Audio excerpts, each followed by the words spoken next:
everyone, welcome back. Let's start with the history of email today. So we went through all these browsers, internet, what is e-correspondence, etc. Now coming to the history of email. In 1965, MIT, that is Massachusetts Institute of Technology, was the first to demonstrate the use of first email system, which was known as mailbox. You need to remember this, guys. 1965 it started, and who started it? MIT, that is Massachusetts Institute of Technology started it, and with them they had taken out a thing called mailbox, all right, and this was the first way of the email. Now the history of the email address can also be attributed to uh, Tomlin's, Tomlin's son. He chose @ symbol to provide an addressing standard in the form of user @ host, which we actually use till now, right? Like for example, the email ID for me is chilpeesacademy@gmail.com. So @ symbol, we are still using it. And that is why Mr. Tomlin's son is called the father of the email, because he's credited with this invention. So remember, guys, this is important for your MCQ. Father of email, Tomlinson. Okay. Now, what happened after 1965? 1974, the email system got a little more improved, and it was being used by the military. All right, it was used by the US military. 1974, what happened was the email started being used by the US military, and then came 1975. It was more like a general operating area where things moved beyond the US military. And in this, what happened was it was known as an email account now, and they created users who wanted to avail the service. Access controlling was done by giving the user a secret password, which only she could know. Separate folders were created like inbox and outbox. All right, so now every user got a separate they all got a separate ID, separate password, which only they knew. And in the process, when whatever email was coming was going to inbox, and whatever was being sent was going to the outbox. Then came the next era, 1972. I'm sorry, this is not in chronological order, because this is how it has been mentioned in your book also. They went to 74, 75, and then they came to 72. So in 72, what happened was the file transfer protocol was put in use to send email messages. However, FTP was created a separate email for every recipient and then dispatched it, which resulted in loss of memory space. Now, this file transfer protocol which was followed was a problem because it was taking up too much of space. What it was doing was that if I'm sending a mail to 3 people, say, it was putting a separate mail for every recipient and then it was dispatching it. So if I'm sending 1 to 50 people, it would create separate emails and then dispatch it to people. So this led to a lot of loss of memory space. Now came 1980. Simple Mail Transfer Protocol was developed for sending emails, and this was known as SMTP. Guys, you have to remember these full forms, that is your FTP, SMTP, and POP. So SMTP was your Simple Mail Transfer Protocol, right? And your POP is your Post Office Protocol, standard way of receiving emails. But POP had certain issues. The Internet Message Access Protocol, that is IMAP, was developed, through which one comes to know about the offline messages, that is messages received when the receiver is not signed in also. Okay. So what happened was, before probably in this POP, there were certain issues. I mean, there were issues like, say, for example, if the receiver is not online, then probably the message is not delivered in the proper format. So now what happened was that now we came into a new system, that was your SMTP, and this was using your IMAP protocol, that is Internet Message Access Protocol. Now, for example, you send me an email at 1 a.m. and I'm sleeping that time. Tomorrow when I wake up, and the email would still be there for me. So even when I am not signed into my account, not logged into my account, I still receive the messages when I sign in. All right. So this was the new system, which was known as Simple Mail Transfer Protocol. Now come to 1990s. It was free and user friendly, and email service providers had taken the industry by storm. I think in the 1990s, the email service had properly started. Okay. 65, it started with MIT. Then 72, this issue was there of the file transfer protocol. Then 74, military was using it. 75, general people were using it. 1980, SMTP was there. POP was taking too much of was not very practical. So people switched to SMTP format in which IMAP was being used. So this is the chronology, all right? Now come 1990s and the entire system changed. Internet service providers took the world by storm. I think most of us of my generation in India, we got our email IDs in 1990s only. Okay. Yeah, we got it in 1990s, all our email IDs. Because and that time it was always Hotmail, Yahoo, these kind of email IDs which were in use, all right? The free and user-friendly email service providers took the industry by storm. Yahoo and Hotmail were competing for the market share.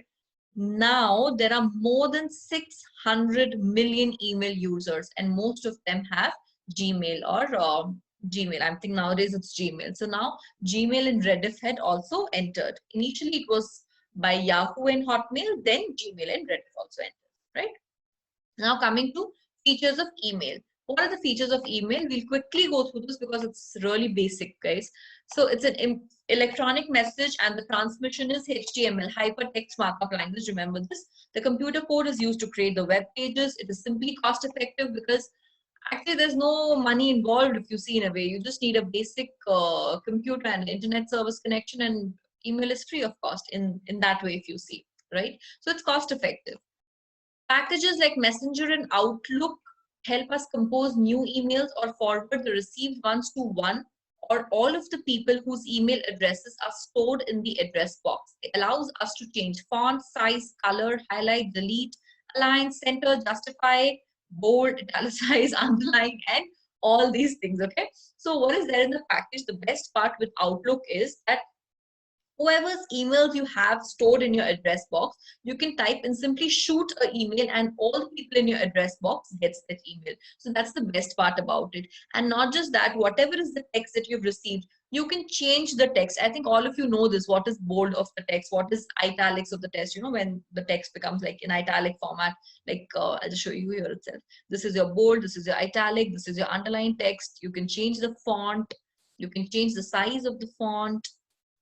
All these things can be done on the email. You can store, save, highlight. All of you know, on the top I had highlighted the father of the email. So that is known as highlight. Then you can align. This is left side alignment.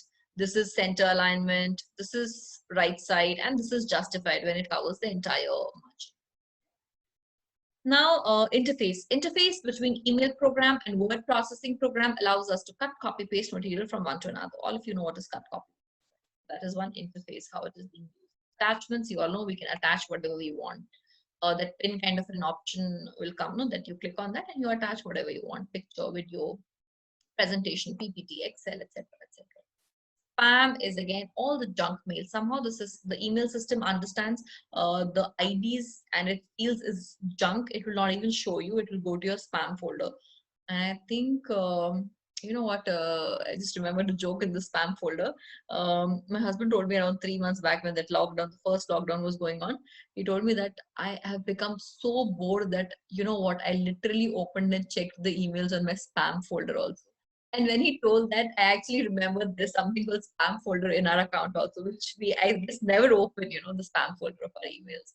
So that is one junk mail where all the junk mails are there. Signature, all of you know, if you would have received emails by us, you can see at the bottom, my signature would be fixed. Thanks and regards, C.S. Shilpi Periwal, the Academy's address, and my social media links. So all that is a type of signature which you can fix it, and the same signature will be there in all your emails. The bottom part will always be the same in all the emails. That is your signature. It's not that signature which you sign, all right? It's at the bottom, whatever you want to appear, it will appear in all the emails. So most of the people put their name, phone number, address, or their social media handles these days. Search option, we can, yes, of course, a lot of times, you know, when you lose out on the email, you have a search bar over there. When you click some words on it, a particular email opens up. Cloud storage, all of us know that I think most of you were getting your video classes now. A lot of them were sending it on Google Drive instead of pen drives. So Google Drive is your cloud storage, right? Where up to 15 GB you get free on email. If you want more storage, you can purchase it up to 100 GB. So that is your cloud storage. Next is your changes at the workplace. Correct. So now changes in the workplace has made emails effective because the timings are different. People are sitting at different places. Now the entire culture is work from home. So this is very. Now, what are the features of an email account? I'll quickly run you through this. All of you know the inbox. All of you know the sent mail, draft, spam, trash. Okay. Now I'll just show it to you actually to be easier to explain. Academy website. This is your inbox, right? In this inbox, all the emails which is coming on this inbox. It would be stored in this inbox, right? The sent folder is the one where whatever emails I have sent would be stored over here. Correct? Now, next is your draft. Draft is in case I was typing some email which I did not complete and send, it will not lose itself. Like, okay, for example, sometimes it happens, no, we are typing an email and we are almost halfway through and the net connection goes off, or suddenly in between we have to leave. So all that emails, what you have not sent will be saved in this draft folder.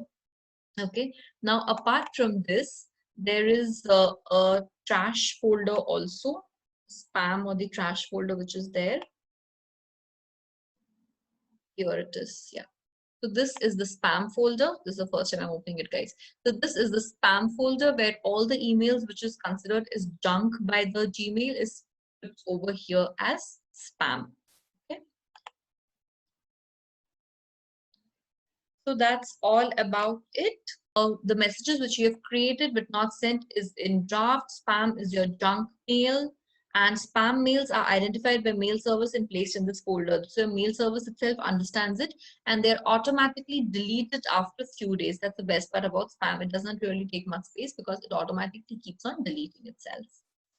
Trash. Trash is any email which you've deleted goes to trash. It allows you to get back an email within few days. In case you deleted an email by mistake, it goes to the trash folder, which you can recover if you want. How we have recycle bin in our computer desktop, just the same. Okay. Now, what are the various options which we have in email account? One is your compose email, contacts, your subject, your text area, your sent, and your group contacts. All right. Now, compose email, I think most of you know. In the contacts part, the contacts helps you to find the email address whom you have saved in your contact list. All right. And in this, there are two very important things. One is your CC and one is your BCC. CC is your carbon copy and the full form of BCC is blind carbon copy. Means the carbon copy which the others cannot see. All right. Now this I would like to explain it to you. This 1000 MCQ book, which I had emailed to everyone, all the email IDs I had copy pasted and put it in the BCC folder. Because if I put it in the CC folder, then the email privacy would not have been there because anyone getting the email could see all the emails to whom I have sent. Okay. So if I put, say, 50 email IDs on the BCC folder, none of you can see each other's email IDs. Okay. I have sent it to all of you and you can only see that it has come to you. You cannot see the other IDs to whom I have sent it. But if I put it a CC2, then you can see to which other IDs I have put this email to. That is the basic difference between CC and BCC. CC, if I send it to 5 people, sorry, if I send it to 5 people, then all the 5 can see their email IDs. But if I put it as BCC, all the 5 cannot see their email ID, right? Now the next is subject. All of you know this part. We put the subject there, which part, subject is that part of the email which is seen by you even before you open the email. And that makes you decide whether you want to open this email or not. Subject is the main heading of the email. It will explain that the email is regarding which issue. Note that subject should be descriptive of the mail to help the receiver understand without having to open the mail. So without you opening the email, the moment you see the subject, you can decide what is there in the email, whether you want to open and read it or not, whether you want to do it now or later. So that is what is subject. It is something which is there without it opening the email. Text, you all know where is the text area. Whatever you put on the text is text area. Send is you can send the email by clicking the send button. Okay. Now this is your compose button. You click on this and if you can see this compose button, this is your to button, this is your subject, this is what you see, and this entire thing is your signature part. Okay. This is the attachments through which you can attach the files. And these all things are there which you can justify. You know, you can bold the text, italicize it, change the font, underline it, change the color, align the text, put the bullet points and all these things. Okay. So this is all about your email that we were studying. And yes, I'll just show you the CCBCC copy also. So if I put over here a subject, say I put my ID Shilpi.Karnani. This I have put in 2. Now if you see over here, there's a small option called CC. If I click CC and if I put Shilpi, if I put SVS sourcing, say for example, what happens, and if I put another email ID like Dimcha, say for example, so SVS and Dimcha can see that they both have received the same email. But if I put it as BCC, then the email ID which I put over here, they cannot see who are the other people who have got this email. Okay. I hope this is clear with you all. Okay. So these 3 people whom I have put on BCC cannot see that all the 3 people have received the email. They 3 cannot see their each other's email IDs. All right. Now coming on to the next topic, that is your electronic mail system. Today, companies are able to customize their email to meet the unique communication tools. Email management tools in the market can help entrepreneurs and managers address a wide array of issues, from excessive volume or excessively large file attachment, which can clog the email, and virus detection, spam blocking, etc. So what they do is they customize their email services. Okay, customizing their email services, what they do is that they would not have @gmail.com. They would have @ in their website thing at the back. Okay, like for example, it is say for example, it is hello@shilpisacademy.com. Okay, so that is our like our own domain. So they kind of use these tools so that not too much of clogging is there. It does not, so that you don't put too much of like extra files and all those things. So what is electronic mail system? Nowadays, people are able to customize their email service. What happens is a lot of big companies, they are flooded with emails. Okay, and when you have too much emails on your inbox, what is happening is it kills productivity. So there is this new concept called email management tool. There are many email management tools which is available in the market, and it helps the companies by, it kind of automatically prioritizes your emails, the emails which you want to see, and that would come on the top. There are many other things. You can actually already like automate your email system. For example, you can have 10 emails which you want to send every day, one each every day, not at a time. So you can put up that kind of a system also. There are many other systems which is there through this electronic mail system.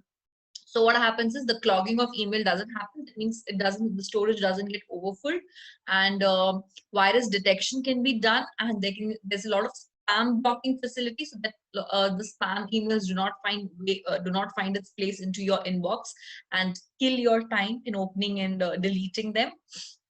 That is one huge benefit of electronic mail system. Now coming to optimizing personal email use. Okay.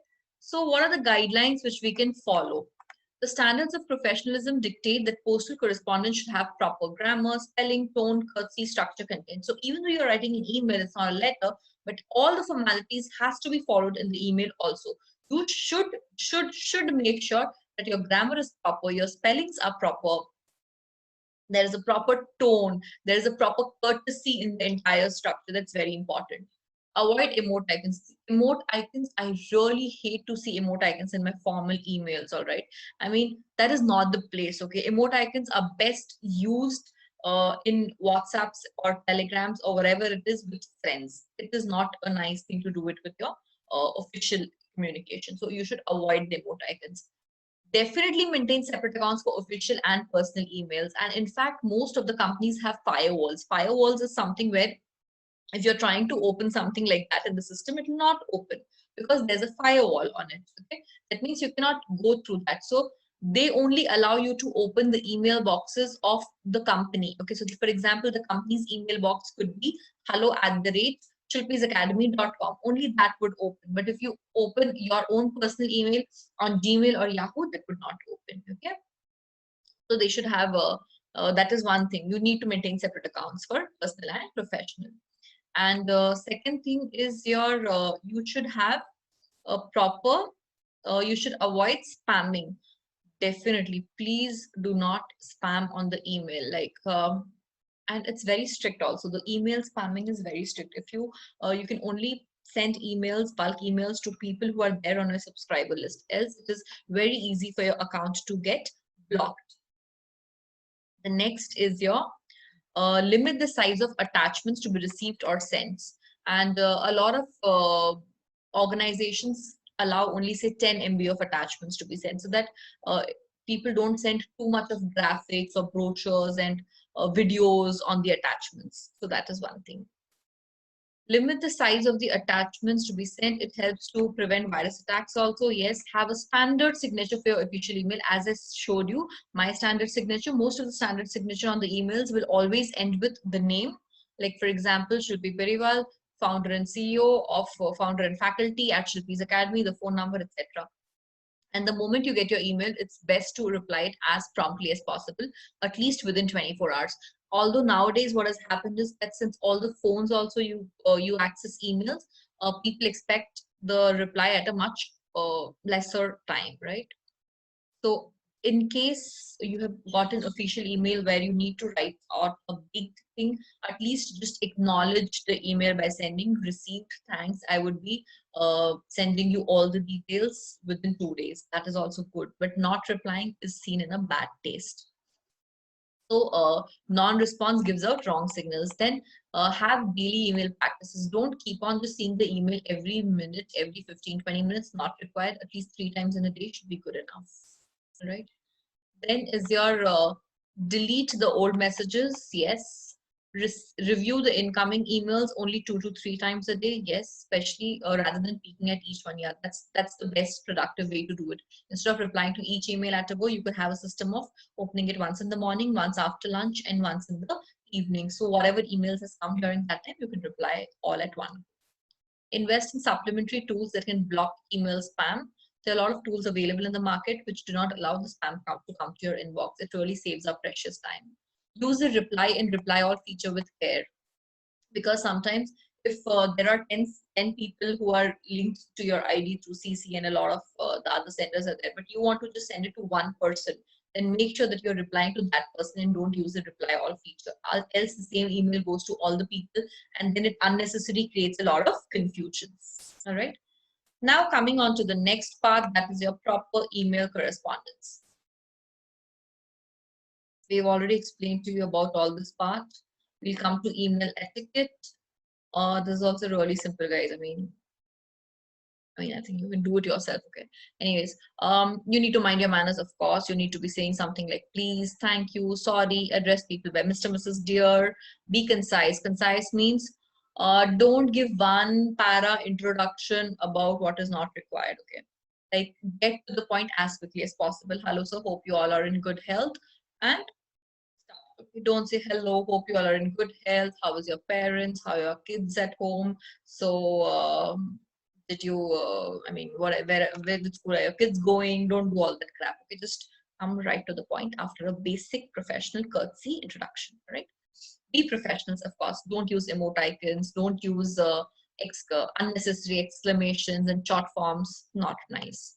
Proper spelling and grammar, and wait to fill in the to email address. This will keep you from accidentally sending an email prematurely. Yeah. So make sure that you fill in the to email address correctly. It's very important. In fact, you can actually type out the email first and then put the address on the to email address. That is a more sensible way of doing it. Now, coming on to the next part, that is what is the advantages of using email. It's easy, it's fast, it's inexpensive, easy to filter, the transmission is secure and reliable.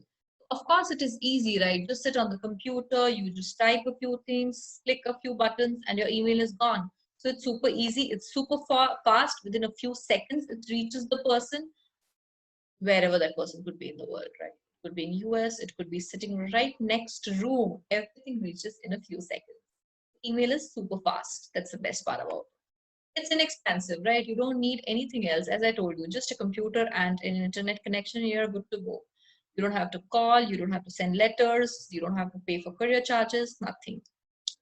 Email is easy to filter. The subject line prioritizes the message. You can just quickly read the subject and understand whether you want to open it or whether you want to just quickly give a scan through, or whether you should open it over the weekend. So it's very easy to filter because there are subject lines, and in fact, Gmail inbox itself now has three portions, right? It is primary and your social and promotion. So all your social emails of Facebook, YouTube, etc., it all just goes to the social thing, you know, it doesn't come to your primary inbox. So it's very easy to filter also. The transmission is secure and reliable. Yes, of course, there is the security is high. If I'm sending an email to you, mostly it will not be received by anyone else in between, correct? It's not the same thing with the letter, right? When I'm sending a letter to you, in between, it could be land in anyone's hands. So this, the transmission of it, the sending of it and the receiving of it is much more secure. Telephone and fax is sometimes not. I don't know if you people know about it, but in our time when we were kids, landline used to have a lot of cross connections. Okay, it's like you practically hear two other people talking a lot of times. So this is one thing. Email is private, and fax machine can also go out of order, etc. Right. So this was a very, very small chapter, guys. This was an easy, simple lesson. I'll quickly do the disadvantages of email also before ending this video. Now, in one way, they are saying email is fast, but in the disadvantage, they're saying it's time consuming. Now, as you all know, this fast and time consuming are extremely related words, okay? It is fast when compared to a letter, but it is time consuming when, because when you see that you have to type out certain things, you have to, you know, uh, type out the things, and sometimes you need to draft it properly. All those things are there. So writing an email takes less time than print a letter or to mail, with which in email implies that an average person may do more correspondence electronically than he would if all correspondence was done by postal email. So definitely it is less time than the letters, but still it is time consuming in certain ways. Okay. Next is your security. Sometimes it is very secure, but in the same time, there is threat of security. It is secure when it is compared to letters, but it is not so secure in certain ways. Why? Let's read about this. Sensitive information can easily be shared and distributed within a business through email. It does not matter if the email is sent accidentally or deliberately, the damage remains the same. When someone hands you a business letter, you are the only person to receive that letter. An email can be intercepted by a hacker or go to an incorrect email. It's not like that with a letter. It's although it is addressed to you, but it could be opened by someone also. Okay. In email, the virus attack, sorry, the hacker attack threat is there, and then by mistake it could go to a wrong email ID also. So you should be very careful about transmitting sensitive information over email, because it's not 100% safe also. And email is faster, definitely, but sometimes the meaning of the message gets lost because it makes customers and employees forget that there are people involved in the transaction. It can affect customer service. Interpretation is a problem. That is a problem with most of the written communication. There are a lot of times when we are sending messages to each other, I am sending something, you are understanding something. So the best thing is to call and clarify the things. But email sometimes is misunderstood because of the way the language was written meant something else from my end and was received as something else from your end. Or even sometimes one small typo mistake can entirely change the meaning, right?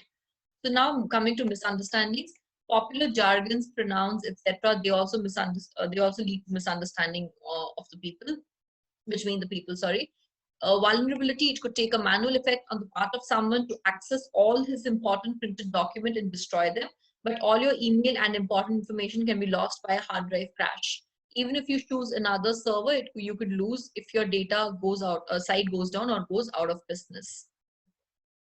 Now, email depends on the internet connectivity, which can be distributed or disconnected due to various reasons. It cannot be considered a confidential mode. It is never a replacement for direct face-to-face. It cannot be relied for emergency messages because you don't read it immediately. It depends on internet connectivity, which can be disrupted. All right. Now, let's talk about the vulnerability. See, what happens is that in email, that you're very vulnerable. Okay, say I had a lot of email which was there on, say, Hotmail. Now there is no more Hotmail. That server is out of the market. The server site could have crashed for some reason. Then what happens? All your information is lost, right? However, if you had everything stored in letters, in hard paper, in hard documents, it is very rare that someone would come and burn all your hard documents. Okay, so hard documents is sometimes a much more safer way because you cannot always 100% rely on cloud storage. That is one thing of your vulnerability. Then next thing is that email is never confidential because it could be hacked into, right? The IDs could be hacked. And it is sometimes emails are misunderstood, as I told you, right? When sometimes messages are misunderstood, I have a habit of calling up.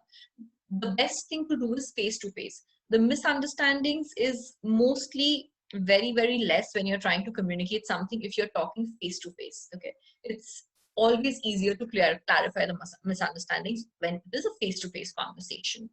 Emergency, it is not the right source, because if I am sending an email to you at 7 p.m., you might probably check it at morning 10 a.m. only. So a phone call cannot be replaced by an email always.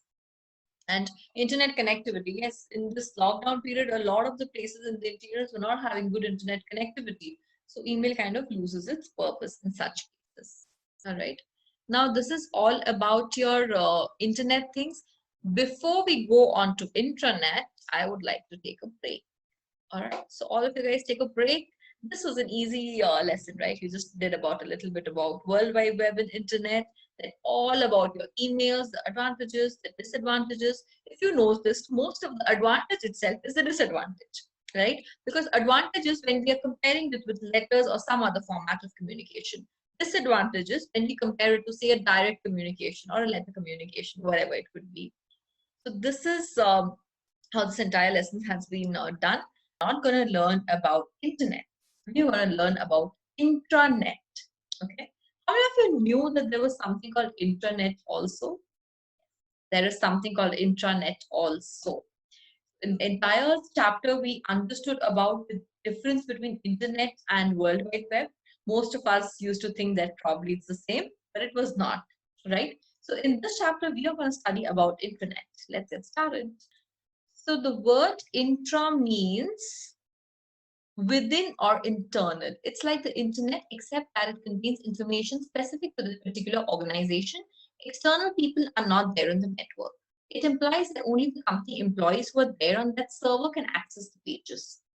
The benefits is it allows a central communication area for the entire company. It gives information to everyone within the company regardless of their location. All the employees get to know about it. Now see, what happens is, internet is something where the information is shared with everyone and anyone in the entire world. Intranet is particular for that company. A huge company like, say, Reliance, it has probably like thousands and thousands of employees, and they could be having employees all over the world, branches all over the world. They have this system called intranet, where on their server all the employees can share what's happening for the latest updates of the project, and everyone who is in that company gets access to that information. So this is only for the internal people of that company. All right, outsiders cannot access this information. So this is an amazing way of having a central communication system where the entire company can be a part of it. All right. So now, what is the benefits of intranet? It increases the workforce productivity. The time which is required for information reduces. Now, say for example, some information has to be shared with 5,000 employees. You cannot really forward a bulk email to all of them, right? It takes a lot of time, and so the best way to do it is share it on the intranet server. So everyone who's the company employees has access to it. Say you have a brochure of a new product. You don't have to separately send the brochures to everyone. It's there on the intranet server. So anyone who wants access to it, anyone as in anyone company employees who want access to it can access it. So it saves time, it increases the productivity, because whatever you want, whatever information you want, you don't have to search into folders. Everything is there on the intranet, right? Then communication, it's a powerful tool for communication within the organization, because they are up to date with whatever is happening in the company, right? Companies like, it's like their world, it's the world of the employees, and they can stay connected on what is happening. Then web publishing. It allows cumbersome corporate knowledge to be maintained and easily accessed throughout the company using hypermedia and web technologies like employee manuals, benefits documents, company policies, business standards, news feeds. So all this, any orientation that an employee has to go through, or any of the new brochures, or what are the policies of the company, everything can be maintained on the web, and everything can be published properly on the web. You don't have to use any other medium for it, accessing all these information. Then is your business operation and management. It's a platform for developing and deploying applications to support business operation decisions according to the inter-network enterprise. So whatever the business, whatever operations has to be done, how to manage the entire company, everything can be done with the help of intranet. It makes the process much more smoother. It's cost effective, definitely. Users can view information and data via web browser rather than maintaining physical documents, which saves a lot of money, because all these brochures, and instead of, imagine all the 5,000 employees getting a set of brochures, a set of company policies, it would be very costly, right? So everything, and would occupy a lot of space also, and all these things can be put on the web for the employees. It enhances collaboration, of course, because everyone can access it, everyone can put their comments on it. It's kind of a teamwork, right? Then every user has the ability to use the same information. It is possible to provide audience with live changes, so they are kept up to date. This is an amazing thing. Okay, like for example, you've put some brochure on intranet, and after 3-4 days you note some errors and you want to change it. So whatever you're changing over there is available live to everyone. All right, you don't have to again send the copy of it to all the people. Whatever you want, you can go edit on it, and it's available live for everyone. So it's a very cost effective way. You want to make changes, amendments, everything is possible, and you don't have to send it separately to everyone, right? It supports a distributed computing architecture. It can be, of course, whatever is the MIS system. We've already read about it. What is the MIS system? So this is one thing which can be integrated with the MIS system. Now, what is the purpose of intranet? Why do you think intranet is there? The most important thing is internal communication. The company wants all of its employees to be connected, to have access to common information. For all these things, intranet is the best way to do it. Okay, so the intranet is one of the most important tools for internal communication in a company. They are also being called as corporate cultural change platforms. For example, large number of employees discussing key issues in an intranet forum application could lead to new ideas in management, productivity, quality, and other corporate issues. So say, for example, a company is uh, suffering from something where the sales are not pushing for the company. Okay, like the company is not able to increase their sales, and because of that the employees are also scared that if the company does not do well, they might lose their jobs. So on this intranet forums, all the employees can pour their things out, like, probably we feel that our company can do wonders if it can improve more on its after sales service, or if it can come out with new product launch. So all these discussions of the company employees can happen on a forum which can be accessed by everyone, and this can lead to amazing new ideas and teamwork, and which would anyway enhance the productivity and quality of the company, right? This is one very important feature of intranet. It's like, you can say, like when you do these small meetings, Zoom discussions, it's like a wider way of doing something like that. Okay, where the entire company employees can do discussions on that forum. Okay, it's not like internet discussion forum where everyone and anyone from the world is coming. This is only for that company, people who are coming, the employees of the company. Now, when part of the intranet is made accessible to customers and others outside the business, it becomes part of an extranet. Businesses can send private messages through the public network using special encryption, decryption, and other security safeguards to connect one part of their intranet to another. This is very important, guys. What is extranet? Okay, intranet is when it is internal communication within the business only, within the company only. However, when you're using this internet to communicate with your customers, to your clients, to your suppliers, they're all outsiders, right? They're external people. So when you do this, it is known as extranet. Now, can be done through public network, and yeah. Now, intranet are managed by the communications HR department of large organization, or some collaboration among these. So generally, it is maintained by the media department, communication department, HR department, depending on this company's size. Okay. So, guys, in this lesson, if you notice for this entire e-correspondence chapter, what I feel the most important hotspot things that you need to remember is your internet and www is different, right? And HTML, HTTP, all these full forms, all right? Then the history of email, 1965 to 1990s. The first two free email service providers, the father of the email, all these things are important to be remembered. Internet and World Wide Web, how they are different, all right? Then the basic things about the compose, the signature element, what happens, what is stored in draft, what happens to trash, I mean, what happens to spam? Does it get automatically deleted? Those kind of things you need to remember, the basic things, the benefits, the advantages and disadvantages of emails, and they're mostly related, right? Then after doing all that, you need to remember the various web browsers. And in intranet, you need to remember what is the basic purpose of intranet, how does it help, the Steam discussion forums, then what is extranet, these kind of things you need to remember. Try to understand all this conceptually, give a rough reading and try to understand all this conceptually. So any question, MCQ, might not be directly lifted from the book and asked, but it would be something, if you understand the concept of intranet, you will be able to reply to that. Hence, I would always suggest to understand the concepts of every lesson and not just, solve MCQs and go. I mean, even if probably, maybe 10% chance it can help you in clearing the exams, but we're not really looking forward to clear an CSET exam only. We are looking forward to become professional company secretary. So let's work like that, all right? I mean, hard work never goes waste. Knowledge never goes waste.